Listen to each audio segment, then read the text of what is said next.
नमस्ते सबैलाई। गोमीकरणकै तर्फमा आज म तोडोछु टोकियोको नजिकै रहेको तोडोछु।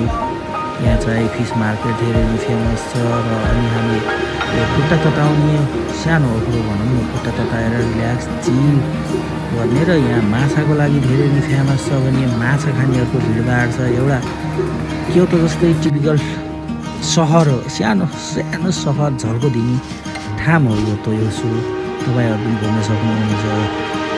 तोयोसु कसरी जानु होला, यो त यो हावा छेउबाट ट्रेन चढेर आउनु मिल्छ, सिम्बासीबाट पनि आउनु मिल्छ।